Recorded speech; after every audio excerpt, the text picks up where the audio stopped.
وہ چھوٹ گیا نا سرے عام ایک بڑے آدمی کا بیٹا قتل کرنے والا، چھوٹ گیا نا وہ جس نے سرے عام ایک سپاہی کانسٹیبل کو کچل دیا تھا، وہ بچ گیا نا، آ گیا نا باہر۔ ریمنڈ ڈیوس کئی گولیاں مار کے بچ گیا نا۔ جب مجرم کو سزا نہیں ملتی تو پھر گناہ بند۔ میرے رسول پاک صلی اللہ علیہ وسلم نے قانون دیا، قانون، ایک عورت نے چوری کی، اس کے حضرت سیدنا اسامہ بن زید حضور کے محبوب صحابی سفارشی بن کے آئے، حضور تھوڑی لچک دے دیں۔ نبی پاک نے فرمایا سنو، میری بیٹی فاطمہ بھی چوری کرتی تو میں ہاتھ کاٹ دیتا۔ مجرم کے لیے سزا ضروری ہے، مجرموں کو سزا ملے گی تو حالات بہتر ہوں گے۔ کہتے ہیں سرے عام پھانسی لگاؤ، کہتے ہیں قانون میں گنجائش نہیں۔ تمہارے لیے قانون روز بدل جاتا ہے۔ جب مطالبہ کیا گیا نا کہ سرے عام جاگ رہے ہیں آپ لوگ، کیسے ہو گئے جی؟ چلے میں دعا کرتا ہوں، اللہ کرے میری قوم جاگ جائے، آمین تو کہہ دیں۔ اللہ کرے آپ لوگ جاگ جائیں اور جاگتے رہیں۔ اعلیٰ حضرت نے فرمایا تھا، مشورہ دیا تھا، سونا جنگل رات اندھیری چھائی بدلی کالی ہے، سونے والوں جاگتے رہنا کیونکہ چوروں کی رکھوالی ہے۔ سونا جنگل رات اندھیری چھائی بدلی کالی ہے، سونے والوں جاگتے رہنا، چوروں کی رکھوالی ہے۔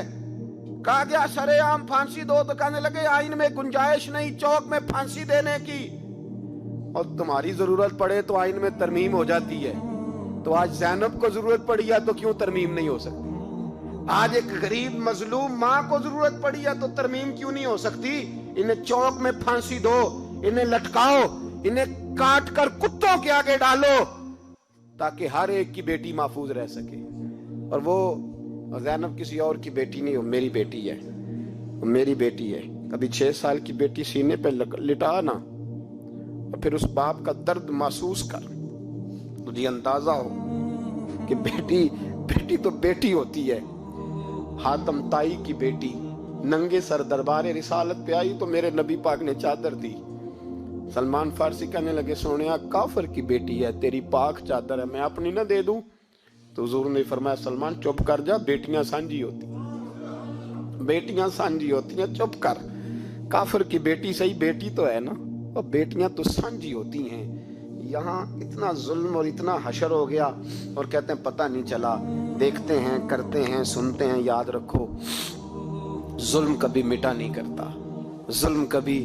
اس لیے زینب بھائی، زینب تو میری بیٹی ہے، زینب تو تیری بیٹی ہے، زینب تو امت کی بیٹی ہے، زینب تو پاکستان کی بیٹی ہے، زینب تو ہر اس شخص کی بیٹی ہے جو کسی بھی بچی کا باپ ہے، جو کسی بھی بچے کا باپ ہے، وہ ملت کی بیٹی ہے۔ اس لیے وہ دکھ کسی ایک کا نہیں، وہ سب کا برابر کا ہے۔ بس یاد رکھو اس معاشرے میں پہلی بات یہ، اس گند پہ، بے حیائی پہ کنٹرول۔ دوسری بات یہ، تدارک عرض کر رہا ہوں، مجرم کو سزا ملے۔ اگر پرانے مجرموں کو سزا ملتی تو کبھی بھی دوبارہ جرم کی کسی کو ہمت۔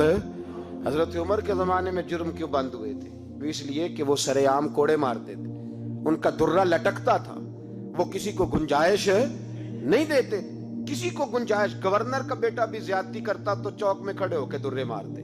فرماتے لوگوں کی ماؤں نے انہیں آزاد پیدا کیا، تم نے کیسے غلام بن لیا؟ یہاں جب قانون بدلتا ہے اور پھر شکوہ ہے، ہمیں غریب آدمی نے تو پرچہ درج کرانا ہو تو اس کو تو چودھری صاحب بھی وقت نہیں دیتے، اس کو تو چودھری صاحب بھی کہتے ہیں گڈی کرائی آ، پیسے ہے نہیں تھانے جانے دے، اتنے پیسے لگ دیں۔ ظالموں ڈرو اللہ تعالیٰ سے، ڈرو۔ اور غریب آدمی چلا جائے تھانے تو اس کو پولیس والا پوچھتا ہے، وہ کہتا ہے کس طرح ہوا تھا، کس طرح کر کے ہوا، تفصیل بتا۔ اور پھر وہ کہتا ہے تو جا، ابھی میں کوشش کرتا ہوں، میں پہلے ان کو فون کرتا ہوں مجرموں کو، پھر اس کے بعد تیرا۔ اور تگڑے آدمی پہ درخواست آ جائے کبھی، اس کو فون کر کے پوچھتے ہیں چودھری صاحب کی کرنا ہے پرچے دا؟ پھر وہ خود فون کرتے ہو۔ یہ امیر کے لیے قانون اور ہے اور غریب کے لیے اور ہے، یہ کس طرح ہو سکتا ہے؟ میرے نبی کریم صلی اللہ تعالی علیہ وسلم نے انصاف کی فراہمی چھوٹے بڑے کے لیے ایک رکھی۔ اور یاد رکھو حساب تو دینا ہے، حساب بول کے بتائیے، حساب جو زیادتی کرے گا اس نے حساب اور دینا پڑے گا۔ یہاں نہیں دو گے تو وہاں دو گے، حساب تو بہرحال اس مجرم نے تو دینا ہے۔ لیکن ارباب اقتدار نے بھی، حضرت عمر فرمایا کرتے تھے میرے دور میں کتا بھی پیاسا مر گیا تو حساب میں نے دینا ہے۔ چونکہ میری حکومت تھی، کتے کو پانی ملنا چاہیے تھا، اس کے دروازے تک پانی پہنچنا چاہیے تھا، حساب تو دینا ہے۔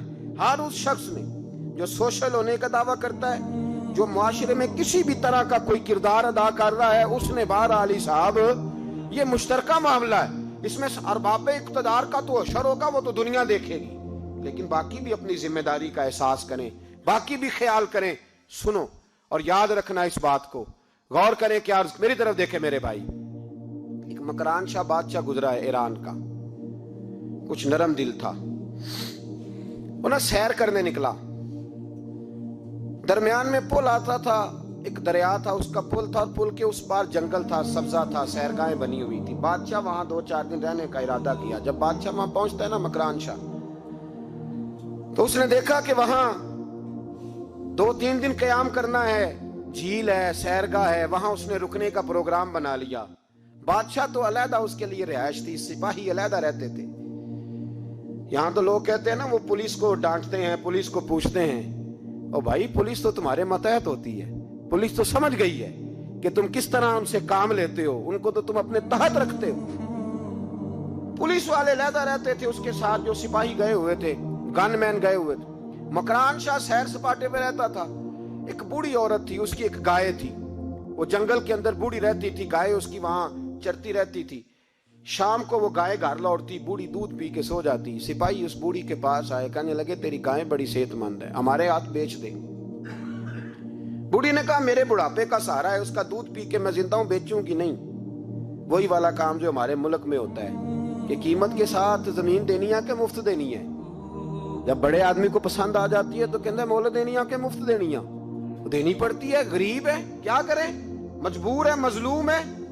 کہا بوڑھی عورت سے سپاہیوں نے بیچ دے، کہا نہیں، کہنے لگے نہیں بیچے گی تو ہم لے لیں گے۔ اس عورت کی گائے زبردستی سپاہی ذبح کر کے کھا گئے۔ بوڑھی نے بادشاہ تک پہنچنا چاہا لیکن اس کو پہنچنے نہ دیا گیا، منع کر دیا گیا، اس کی رسائی نہ ہو سکی، غریب عورت تھی۔ جس دن مکران شاہ واپس آ رہے تھے نا، سیر کر کے پل سے گزر رہے تھے، تو کسی نے بوڑھی سے کہا کہ بادشاہ گزرے گا۔ وہ چھپ کے پل پہ بیٹھ گئی، اور مکران شاہ جب پل سے گزرنے لگے تو بوڑھی آگے آئی اور اس کے گھوڑے کی لگام پکڑی، ایسا جملہ کہا کہ مکران شاہ چکرا کے زمین پہ گرا۔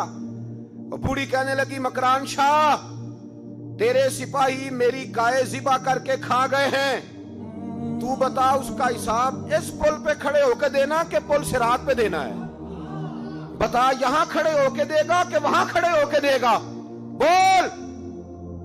ارباب اقتدار، حکومت کے ایوانوں میں بیٹھنے والوں، بتاؤ زینب کا حساب قصور کے چوک میں کھڑے ہو کے دو گے کہ میدان محشر کے چوک میں کھڑے ہو کے دو گے؟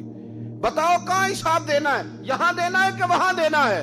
حساب تو بہرحال تمہیں دینا ہے، اس قوم کو اس کا حساب تو، زینب کا حساب تو دینا ہے، دینا پڑے گا، دیا جائے گا، پوچھا جائے گا۔ بتاؤ یہاں دینا ہے کہ وہاں دینا ہے؟ دینا تو پڑے گا، یہاں دو گے تو ہو سکتا ہے قیامت میں بچ جاؤ، اور اگر یہاں نہیں دو گے تو وہاں لٹکا دیے جاؤ گے، رسوا کیے جاؤ گے، پوچھا جائے گا۔ مکران شاہ چکرا کے گرا زمین پہ اور گر کے کہنے لگا بی بی میں وہاں حساب نہیں دے سکتا، دو دینا یہیں لے لے، جو لینا یہیں لے لے، آ جاؤ آ جاؤ، وقت ہے، گنجائش ہے، مہلت کے دنوں میں توبہ کر لو، پلٹ آؤ، اللہ کے حضور حاضر ہو جاؤ۔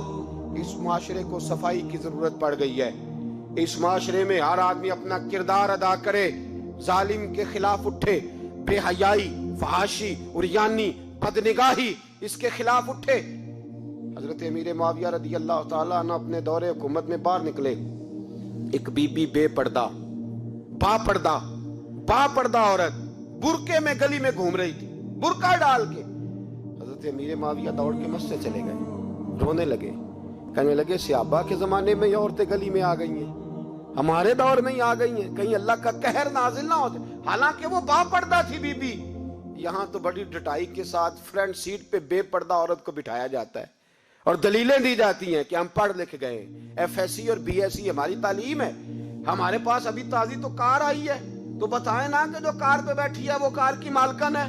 یہاں تو ہر چیز کھول کے بیان کرنا لوگوں نے اپنے لیے ضروری سمجھ لیا ہے، اپنے کلچر کا حصہ بنا لیا ہے۔ خدا را فحشی کے خلاف، بے حیائی کے خلاف، عریانی کے خلاف اٹھو اور اس پل کو باندھو جب تک فحشی رہے گی، عریانی رہے گی۔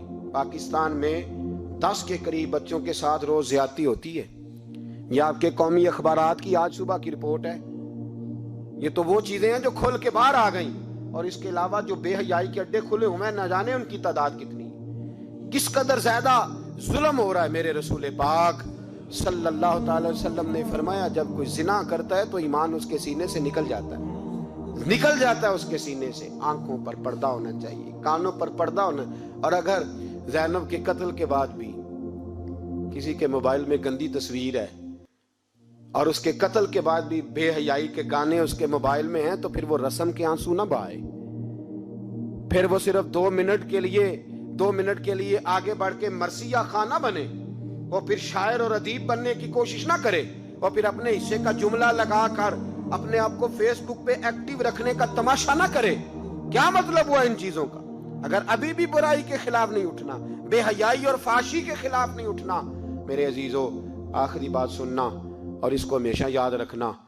میرے نبی پاک صلی اللہ تعالی علیہ وسلم نے فرمایا ہے کسی ایک مسلمان کے قتل میں اگر اہل زمین اہل آسمان سارے بھی شریک ہو جائیں، سارے، تو فرمایا ہو سکتا ہے اللہ سب کو جہنم میں ڈال دے۔ اس لیے کہ جو قتل ہے نا، قتل ایک ہے زیادتی اور ایک ہے پھر اس کے بعد قتل۔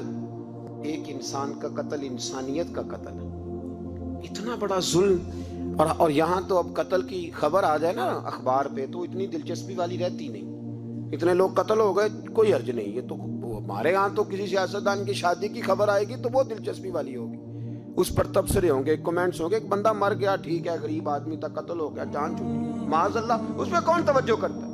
یہاں تو ان کے میلے چھیلے تماشوں پر لوگ تبصرے کرتے ہیں۔ یہ جو کوئی نئی ایکٹنگ کر کے دکھاتے ہیں اس پر ہماری توجہ جاتی ہے۔ اتنی عورتوں نے خودکشی کر لی اس لیے کہ شام کو کھانا نہیں تھا، بچوں سمیت دریا میں کود گئی۔ یہ ہوتا رہتا ہے، اس کی خیر ہے، معاذ اللہ۔ یہ تو سارے زمانے میں، یہ دیکھو کہ کسی سیاسی لیڈر نے کوئی نئی ایکٹنگ کی ہے تو اس پر تبصرہ کرتے ہیں، اس پر تھوڑی دیر بیٹھتے ہیں۔ او خدا کے بندو، اپنی ترجیحات بدلو۔ میں کہا کرتا ہوں ان کی گاڑیوں کے پیچھے بھاگنا چھوڑ دو گے تو یہ صحیح ہو جائیں گے، ان کی جائز ناجائز چیزوں پر نعرے لگانے بند کر دو گے تو یہ صحیح ہو جائیں گے۔